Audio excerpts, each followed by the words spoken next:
ഇതാ കേസ് നമ്മൾ കോയൽക്കിണറിലേക്ക് റീചാർജ് ചെയ്തത് മഴവെള്ള റീചാർജ് കണ്ടില്ലേ. ഇത് പൈപ്പ് ഇങ്ങനെ അവിടുന്ന് മുകളിൽ നിന്ന് പൈപ്പ് ഇറങ്ങി രണ്ട് സൈഡിൽ നിന്ന് പൈപ്പ് ഇറങ്ങിയിട്ടുണ്ട്. ഇങ്ങനെ പൈപ്പ് ഇറങ്ങിയിട്ട് ഇങ്ങനെ വെച്ചേക്കാണ്.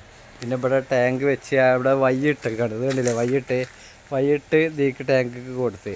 അപ്പോൾ ഈ വേസ്റ്റുകളൊക്കെ ഇങ്ങനെ അടിക്ക് വന്നിട്ട് ഇവിടെ ഈ വാൽവ് തുറന്നാൽ വേസ്റ്റുകളൊക്കെ പുറത്തേക്ക് പോകും. ആ ഇടയ്ക്കിടയ്ക്ക് നമ്മൾ തുറന്നു കൊടുക്കുക. വേസ്റ്റൊക്കെ ഇത് അടിയും അല്ലെങ്കിൽ മഴക്കാലം തുടങ്ങുമ്പോൾ ഒരു 4 ദിവസമോ ഒരു ആഴ്ചയൊക്കെ ആ വാൽവ് തുറന്നിടാം. വേസ്റ്റൊക്കെ അതിൽ പോകും. ഈ വാൽവ് അതിന് വെച്ചാണ് ഈ 2 ഇഞ്ച് പൈപ്പാണ് നമ്മൾ വെച്ചത്. 2 ഇഞ്ച് പൈപ്പിൻ്റെ വാൽവ് വെച്ച്. പിന്നെ ഇതിൽ കരിയും മെറ്റലൊക്കെ ഇട്ടിട്ട് റിമ്മ് നിറച്ചാണ്. അതിന് ഇത് കണ്ടില്ലേ, ഇത് പോണത് കുഴൽക്കിണർക്ക് പോവാണ്. ഈ ടാങ്കിൽ നിന്ന് ഫിൽറ്റർ ചെയ്തിട്ട് ഇങ്ങനെ പോകും. ഏകദേശം നമുക്ക് നല്ല കട്ടി കുറഞ്ഞ് കിട്ടിയിട്ടുണ്ട്. അതിൽ കാര്യങ്ങളൊന്നും ഇല്ല കുഴൽക്കിണറിൽ.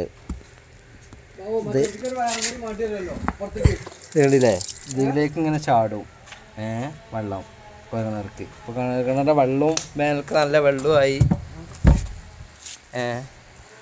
കട്ടി കുറഞ്ഞ കറയില്ലാത്ത വെള്ളമായി. നമുക്ക് അതുകൊണ്ടുള്ള ഗുണമാണ്. ഇതെല്ലാവർക്കും മാതൃകയാക്കാം കേട്ടോ. ഇതാരും ചെയ്തിട്ടുണ്ടെന്ന് കമൻറ്റിലൂടെ അറിയിക്കുക. കമൻറ്റ് ചെയ്യുക, സബ്സ്ക്രൈബ് ചെയ്യുക. ഇതൊക്കെ അഭിപ്രായങ്ങളൊക്കെ കമൻറ്റിൽ കൂടെ വിടിട്ടോ. ലൈക്കും ചെയ്യേ. എന്നാൽ പുതിയ ഉപകാരപ്രദമായ വീഡിയോകൾ വീണ്ടും ഇതിൻ്റെ പിന്നിൽ ഇങ്ങനെ വരും. ഇത് കണ്ടില്ലേ, ഇതിങ്ങനെ ചെയ്ത് കഴിഞ്ഞാൽ ഈ വയ്യൊക്കെ കണ്ടില്ലേ, ഇത് പ്രത്യേകം ശ്രദ്ധിക്കണം. വയ്യ വന്നാൽ ഒരു വേസ്റ്റ് ഒരു നിലക്കും അങ്ങോട്ട് പോവില്ല. വേസ്റ്റൊക്കെ അടിക്ക് അടഞ്ഞിക്കും. അപ്പോൾ ഒരാഴ്ച നമ്മൾ മഴക്കാലം തുടങ്ങുന്ന ഫസ്റ്റ് ഒരാഴ്ച 2 ആഴ്ച അതാണ് തുറന്നിട്ടാൽ മതി. മുകളിലുള്ള ചളിയും ചണ്ടിയൊക്കെ കണ്ട് പോകും പുറത്തേക്ക് വാൽവ് തുറന്നിട്ടാൽ. അത് കഴിഞ്ഞിട്ട് അത് ഓഫാക്കി ബ്ലോക്കാക്കി കഴിഞ്ഞാൽ വെള്ളം ദീക്കിലേക്ക് ഇങ്ങനെ ചാടും. അങ്ങനെ വെള്ളം ഇപ്പോൾ ഒരു കൊല്ലമായിട്ട് നമ്മൾ ചെയ്തതാണ്. ഇപ്പോൾ വെള്ളം ഒരു കമ്മിയില്ലാണോ, നല്ല വെള്ളമാണ്. കിണറ്റിൽ നല്ല വെള്ളം, കറയില്ലാത്ത വെള്ളമായിപ്പോയി. നല്ല ഉഷാറ് വെള്ളമായിട്ടുണ്ട്. വെള്ളത്തിന് വേനൽക്ക് ലാസ്റ്റൊക്കെ വെള്ളത്തിന് ബുദ്ധിമുട്ടായിരുന്നു. ഇപ്പോൾ അങ്ങനത്തെ ബുദ്ധിമുട്ടുകളൊന്നുമില്ല.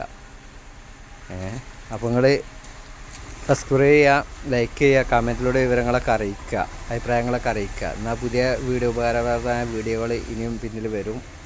എല്ലാവരും സഹകരിക്കുക.